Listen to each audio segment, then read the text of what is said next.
Greetings in the name of Ngayami and Yasantiwa. All that is good and great, all that is blessed and beautiful, all that is creative and conscious, and all that is positive and possible. May the sun rays greet you each and every morning, and may your day always be full of joy. Hotep, I am Adisa Onabaya Bankole, your host to Mind Vibes, Thoughts from a Curious Mind, a bi-monthly podcast series exploring and examining social phenomena then and now. Now, in this episode of Mind Vibes, I want to redo what I had did before, and I call this Faith Gurus, Is There Something Missing? But before we go down there, hit that like button, subscribe, share, leave a comment. Now again, Faith Gurus, Is There Something Missing? Quote unquote, correction does much, but encouragement does more. Johann Wolfgang von Goethe. You know, we see people supposedly and miraculously defy the odds and become successful. Many times we are introduced to folks who get way down in their luck, homeless, broke, with nowhere to go.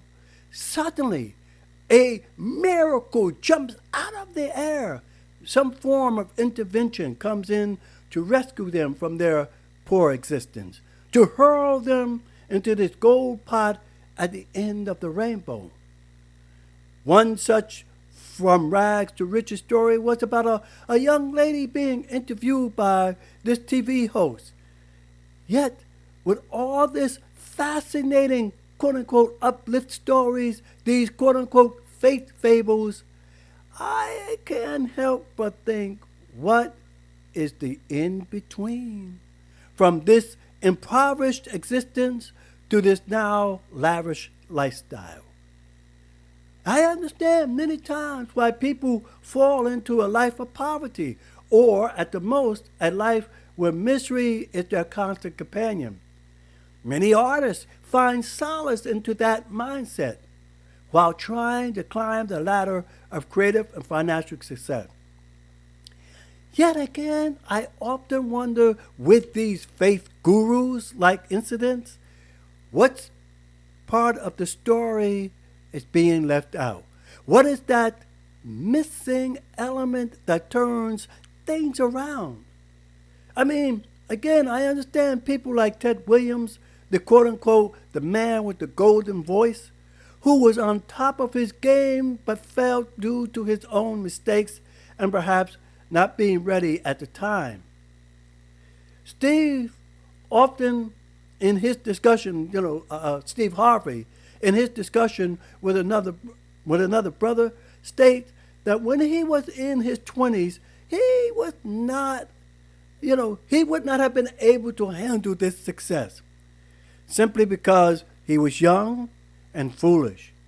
But at the age of 30 plus, he was more mature, enough to handle his success. Here again, however, in Steve's case, he tells the story of what transpired that made him successful. He attributed it to luck. But was there something else that transpired before the event that secured his fate? Excuse me. Once again, my queen sent me a video of a young lady I mentioned above, whose writings had been rejected more times than none. She started doing something on the internet, and suddenly she has become an overnight sensation. My queen often does this, but I am a reality guy. Unless I see a check in front of me, see results or residuals on my creative investments, no amount of wishful thinking, inspirational messages, or adherence to some faith guru doesn't change my reality or anybody else's reality that is in that same situation. I have nothing against positive thinking. I have nothing against, doing a vision board. Oprah Winfrey deals with that. Mike Queen deals with that. There's a lot of people, there's this book called The Secret. They deal with that visualization, right? But as Tim Weiss would deal with, sometimes, dealing with this laudability of positive thought and bringing things and laws of attraction, sometimes it can set you up, because if that particular thing that you're trying to deal with does not fulfill itself, then it leaves you as the individual in a quagmire, because you're dealing with the idea with this energy of attraction and positive thoughts and all this, but then where is it? What's the reality? What's the substance? And if it's not there, then you kind of again blame yourself for not being positive enough. And I remember I was and I mentioned this in what my artist to artist in an earlier version of Mind Vibes, where I was in this workshop, and and it was with these sisters and stuff, beautiful people, but it was like, oh well, Adisha, there's some fear in there. What? Yeah, you don't know me, but that sometimes happens, particularly dealing with faith gurus. If people do not respond to mine or anyone else's creativity in a more sustainable way and substantial way, no flights of vision or inspirational stories are going to change that reality.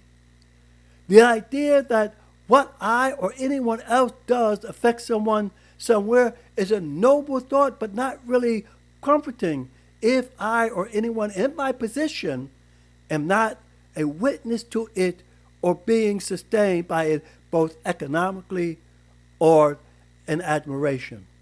You again, one of the things that I said earlier, right?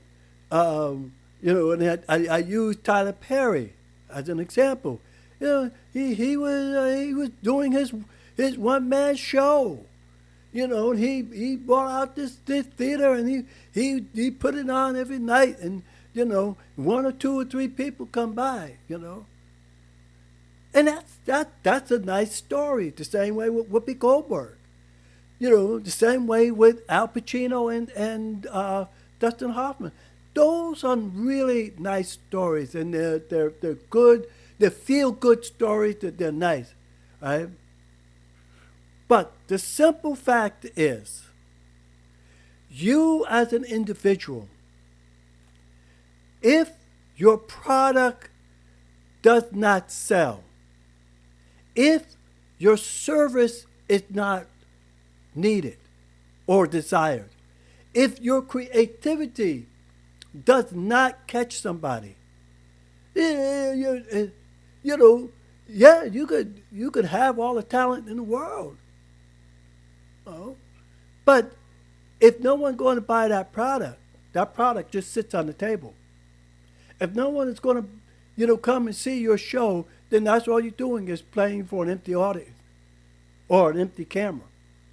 If no one buys your book, no one, So again, there's nothing wrong with being positive, but you also have to deal with that tinge of reality.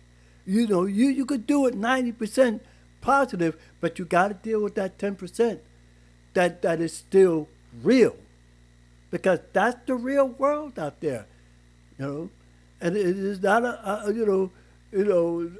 lollipop, dream, like as Jimi Hendrix say, and a fairy tales, moonbeams and a fairy tale.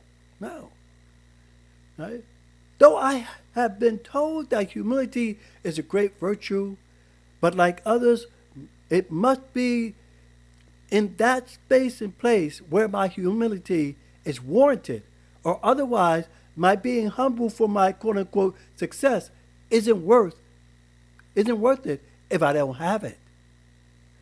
Like many, I have been given inspirational words that are both positive and kind, but these have not changed mine or if others are in my situation's reality. Unless we can see concrete evidence of this, then like many, I would prefer hard, cold, sobering reality than my queen's ever quest for motivational journeys. Though reality may be jarring, it is at least, if not motivating, it is sustaining.